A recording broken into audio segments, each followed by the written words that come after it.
report formats. There's a lot of them, but this cover slide is just the beginning of all kinds of formats that are available to you, and you can create your own provided it's right on topic.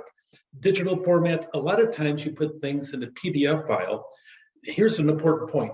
Sometimes when you send a report electronically, sometimes the page will paginate or have one or two lines shift to another page. You're always better off to do one of two things: put hard returns on the bottom of the page, or you turn into a PDF file. A PDF file is really nothing more than a glorified photograph of the paper that you went through and took. You also want to use sometimes a digital slide deck. And these are just highly concentrated pictorial things like over here, infographics, email by the time you're all done. Have a manuscript format, do different kinds of formats for different kinds of reports. The format can be a big deal. Once upon a time at a district I worked at, we had a major problem if you're on lots of different committees. In my position as a C-suite person, I went to multiple different meetings, and you'd come in and you'd have an agenda. The agenda would look different, have different kinds of fonts. You'd have to almost hunt. Are they going to take attendance at this meeting? Who was here last time? Oh, it's not on this one. Maybe it's on the last page. You had to sit down and spend 3 to 4 minutes just to orientate yourself every single meeting. And then you open up the minutes, and the minutes are different for every single meeting. We went through, we restructured everything. The most important groups we called councils. Then we had committees, and then we had temporary committees that would meet. We called them work groups. We had 3 different tiers. And then also we had one format. The format had the heading, had the mission of that particular committee, group, or council, and we took attendance every meeting, who was a member that was there and who was a member that missed, and then any visitors. And then we had an opening here. We always had an action list as to who would do at the very end. We standardized everything, and now you can go from meeting to meeting with exactly the same format. And because you knew what the format was, you knew what to expect. Instead of scrambling, trying to figure out who said what, when, where, why, you sat there and could easily catch boom, boom, boom as you went down the whole list. High structured formats, it sounds like it's nothing but a pain, but it's not. It saves the people there from having the pain. And letter reports. Okay, use a letter format for short informal reports. Use the same format you see over here for reports, including in this class. Always write a letter the same way, have your date, have the address information, have the to, who it's to, and everything else. Sometimes you add a subject at the top of a report by the time you're done. Organize the facts in logical basis. Look here on this letter over here. You're going to see that everything lines up in a nice, straight, justified left margin. And then we have a ragged right, which means that the right-hand side is uneven. And that actually helps keep the reader's attention because you have a little bit of weaving in and out over here. It makes it easier to see. Then you have a straight line. But also, you have double space between the headings, and your eye can easily go bang, bang, bang down the side page. That's a big thing in the process, how you format, because the eyes are drawn to those headings as you go through. For letter reports, single space of body, double space between paragraphs. This is the standard format for business memos. Single space, paragraphs, double space between the paragraphs. Leave at least 1 or 2 blank lines above each side heading. You're better off having what we call white space. It gives the eye the ability to shift from item to item to item comfortably and improves the quality of your report. Always have side margins 1 to 1.25 inches.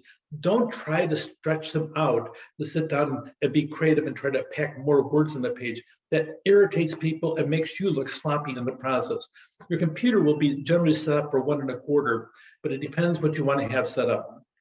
If you have a second page heading, make certain that's consistent with the name and process and have a page number on them. If it's a resume, always put your name at the bottom and also the page number as you go through.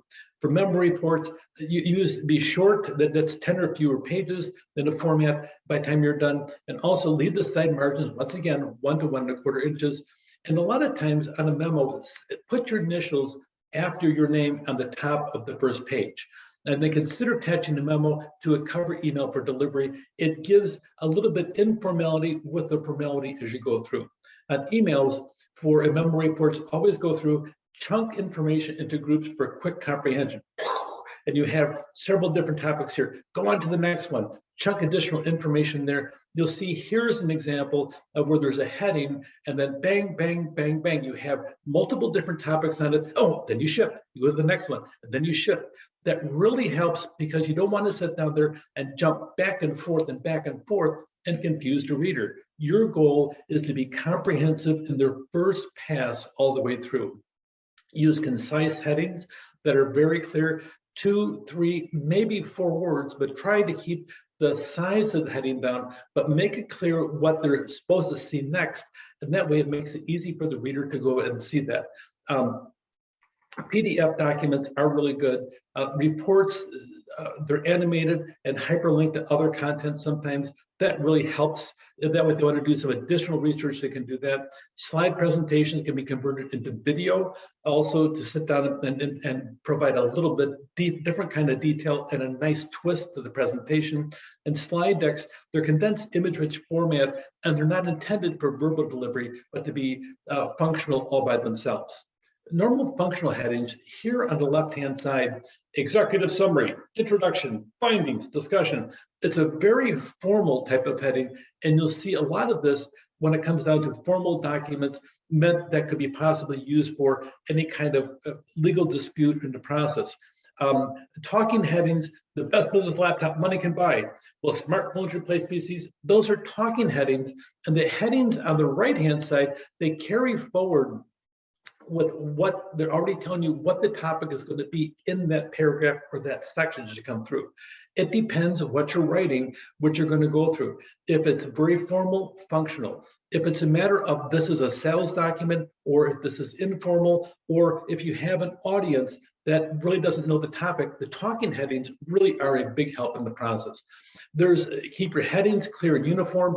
A lot of times you have a harsher font in the process. Avoid things that we call orphans. An orphan is not a human orphan, it's a word orphan. Sometimes you're coming through in a paragraph and you have one word hanging all by itself. Poor orphan. That orphan feels really bad and it's lonely. It's your job as the writer to give that orphan company. So either reduce words in the paragraph and shift that single word up, or add words to sit down and have 2, 3, or 4 words on that line. Always avoid orphans. Also have uniform punctuation. Make certain headings sometimes don't need a period after them, but if you want to put one, fine, that's okay, it is a heading. But make certain you do it all. So either they all have a period or they all don't have a period.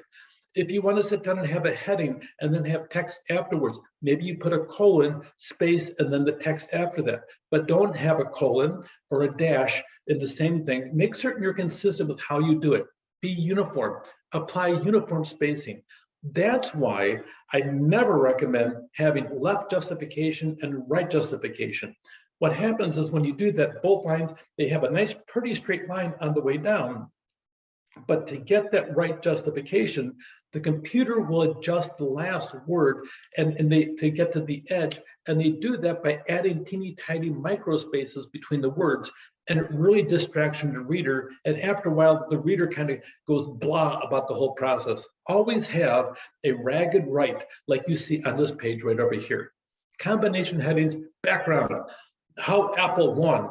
That actually is pretty good. You have a formal background statement, and then how Apple won. Personnel, the savvy workforce, production costs, because you're also going formal, but you're also having a little description in your headings as you come through. So keep your headings short but clear. Experiment with words that say who, what, when, where, why, and how, and then include at least one heading per report page. You really want to sit down and have the heading there, and that way it'll emphasize the content, but also it makes your paper more interesting as you go through it. Try to create headings that are parallel, that they have similar word structure, similar length of words. The first letter is the same on all the different headings. Those really go over very well. And construct a hierarchy using placement, size, and font in the process. And then don't use more than 3 heading levels. If you go 4 and 5, it really irritates people. And also keep in mind, humans like 3 in the process. Here's an example of headings. You see the very top one on title, it's a 14 point by the time it's done. And then the next one, you have a 12 point. And then now you have an 11 point. Boom, you get the big title across there. It's in bold, it's in caps, it's bigger physically with 14 point. And now you have your next heading, your first level heading. Once again, it's in the middle, but now it's not capitalized, okay? And then your second level heading, it's not in the middle, it's scooted over a little bit and it's a little bit smaller. That's how you do your headings as you come through. It's important, it'll make your work look much more precise when it comes down to it. So a report formats, heading type, style type, and keep solid formats consistently throughout your entire reports. Take care.